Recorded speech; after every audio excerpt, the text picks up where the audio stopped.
Arcane is back, and it starts with a bang. I've said this before. Spoilers by the way. Season 1 ended in the most glorious fashion I could possibly imagine. Firing this missile straight into a council meeting. Gods, I love when writers have the confidence and the daring to completely shake up the entire world and story like that. To literally drop a bomb into proceedings. If you want Jinx to feel dangerous and volatile, she needs to do stuff like this. It's a big ending, but how the hell do you follow up on that? You know, it's one thing to do the dramatic shake-ups, the red weddings if you will. It's another to make the consequences and the aftermath of that just as interesting and engaging without it feeling unnatural. Arcane does all of that fantastically here, and that's what we're going to talk about in 3 sections as well. We're going to break down the opening scene, then the new credits, and then Cassandra's funeral.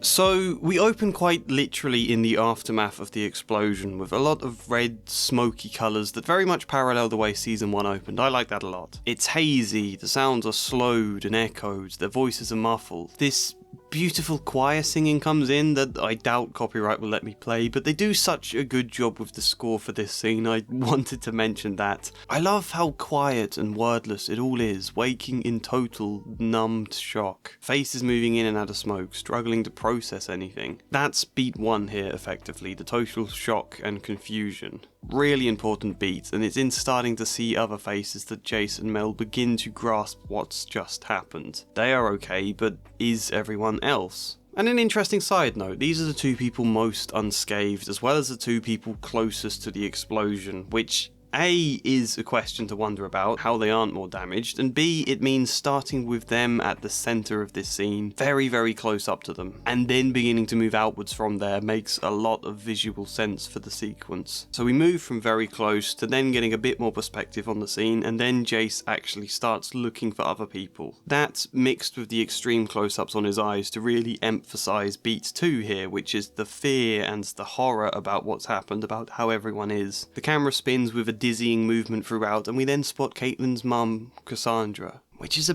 big death. The death of these other counsellors isn't enough impact on the story itself, because they weren't particularly characters in Season 1. Part of me, as much as I dreaded it, half hoped Mel or Jayce might also be killed here, because of the impact that would have, although I think that would probably be too daring for its own good, that would cause story problems later. But yeah, when you fire a bomb and wait a few years for us to see its impact, someone important does need to die. Another mother then comes into the scene as well, which I guess is beat 3 here, action. Ambessa checks Mel is okay and then takes total control of this, firing orders out left and right that we don't hear, Mel isn't processing well enough to hear. That's very fitting when we look at Ambessa in episode 3. This is another sign of Noxian influence growing in Piltover. She takes charge while everyone else is left reeling. But the best thing about this scene in my eyes is Victor. Spotting him, Jayce then kicks into action. Instinctive, impulsive, panicked. Well,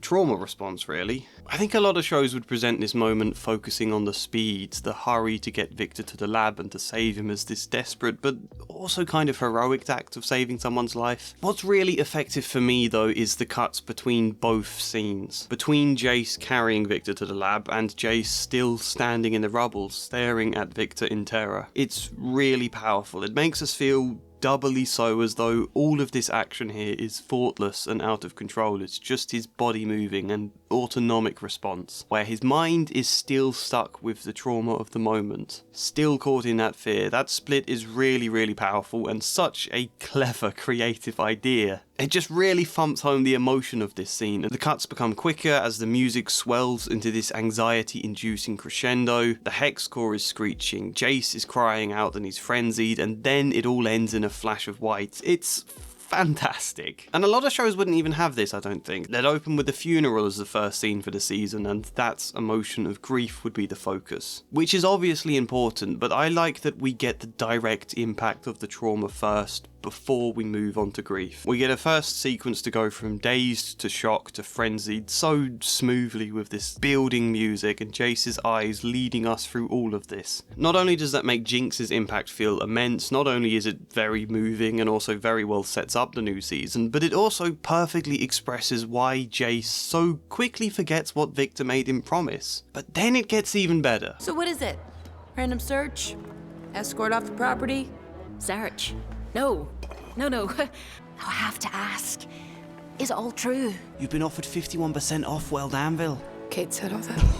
Oh, you better believe it's World Anvil. They are sponsoring this video, they are offering you 51% off, and they are an online tool for building worlds, you may have guessed. But also creating characters, designing and managing campaigns for all sorts of different games. My best friend uses it for D&D, but there's lots of other games. You can use it for planning your stories, writing your stories, working on all sorts of creative projects. For me, it is my novel. I need a tool like this, otherwise I am far too chaotic. We're moving flat soon and I literally have 6 cardboard boxes full of random sheets of A4 paper I've written old ideas on. Pre-World Anviled me was a nightmare. So with something like this, not only can I keep everything organised, keep it all in one place, be able to easily edit things, but I can create timelines, I can create hyperlinks branching off specific characters or articles or a billion other things that just make it so much easier to find stuff. Planning things can be hard, especially when there's so much to do, but having all of these tools to help visualize it, to help split everything down into specific points, articles one at a time, it helps immensely. I'm not going to show you because it's a secret, but I've created different bio pages for all of the characters in my world, even the minor ones, which house they live in, what their job is, who they're friends with, who they hate, what different beliefs they have or opinions about events that go on in the book or whatever. So, World Anvil is great. I hope you can hear my passion, and if you desire, if you crave. If you call to the heavens for a 51% discount, then use the code TREE, or click the link in the description, or the pinned comment, or if you just want to try out the free version, then go for that. You know, there's no time limit on it. Test it out for as long as you want. World Anvil.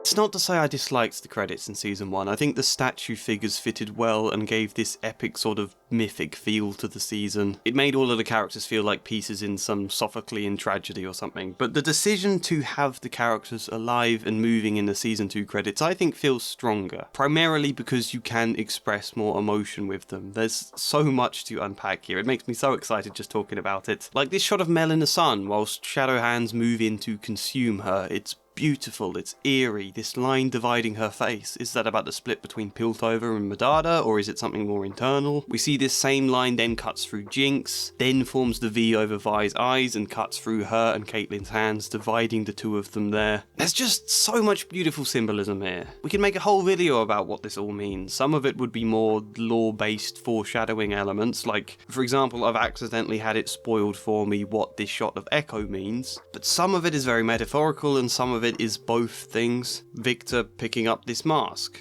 I think that tells us a lot about his journey this season. Caitlyn's hands over her face as she cries, forming this shadowed crown figure behind her. Not only is this the kind of heavy is the head that wears the crown point, which is also the name of this episode, but how very much this looks like the art we would see cover faces from Jinx's perspective in Season 1. I mentioned Mel getting consumed by these hands, but we then see her screaming and then taking what was Ambessa's seat earlier on in these credits. That's great. So much stuff to sink your teeth into here. Please share your favourite shots in the comments, but be careful with lore-based spoilers in the comments, otherwise I think we're going to move on. This is beautifully animated. Absolutely gorgeous. This is what I love best about animation, because it becomes so much easier for the creators to be really imaginative with how they visually express ideas. It's not to say you can't do that with live action, but it's a lot easier with animation. It frees you up more. Everyone else is an empty grey background as all life blurs behind this singular feeling, which is the grief, the pain. How Caitlyn feels about her mum here, but also Vi, how she feels about the events as a whole and her own sense of guilt for playing a part in it. It's powerful to focus on these two specifically, because I think their relationship is what really defines Act 1 of this season. And again, it's beautiful. Just look at this. It looks like something Banksy would make. Here's the point though. Grief should pull us together. It often does. It's one of the most wonderful things about humanity in my eyes. How pain can connect us, but that doesn't mean it's always the case, and not all of the time.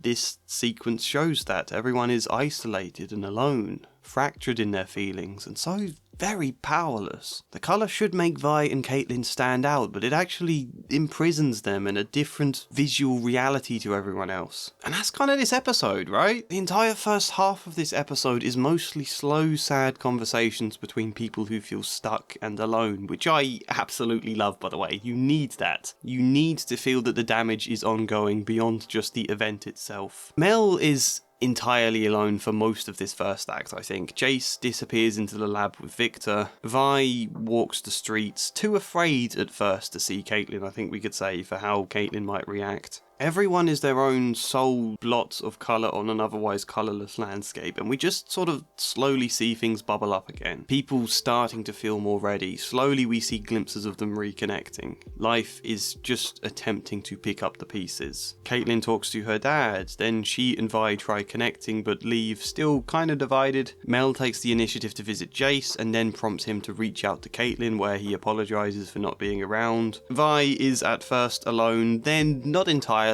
but still disconnected until Maddie reaches out and helps her reconnect to Caitlyn properly this time. It's an entire episode of everyone so very fractured and then very slowly beginning to pull themselves back to each other. The memorial scene was supposed to be the big event for that, the big moment of unity and healing, but no. There's an attack, and what could have been very positive instead pushes everyone down a more tragic, angry, darker path. Okay, in some aspects that interpretation isn't entirely true for this episode. Like, first we see, after the assassination attempt, Vi and Caitlyn trying to hold fast to one another. Nonetheless feel the difference of feeling between the two of them, the unity won't last. And secondly, the characters don't end this episode alone, as I might be suggesting. Jayce, Vi, Caitlyn, and all of these others here are united in the idea of a strike team against Zorn, but again, this doesn't feel a strong unity. It doesn't feel like one that will last. We know Vi is incredibly uncomfortable with this uniform. She's accepted to wear it, but it doesn't feel like she wants to. It feels like she is kind of suppressing her stronger feelings here for the sake of supporting Caitlyn. And we also know Jayce's part in this unity here means dividing himself from both Mel and Victor. He was very vocal earlier this episode about Victor's wishes. Sure, he saved Victor's life when he wasn't supposed to, but surely Victor would understand that much. Using Hex Tech for weapons, however. I promised, Victor. Never again. Not only is Jayce now undermining the wishes of the very man he's trying to save, but he's doing it behind Mel's back. After emphatically telling her not to let them use Hextech for weapons, don't do that, setting her to fight against that, Mel then discovers out of the blue from Caitlyn that, oh, Jayce has made a bunch of Hextech weapons for them.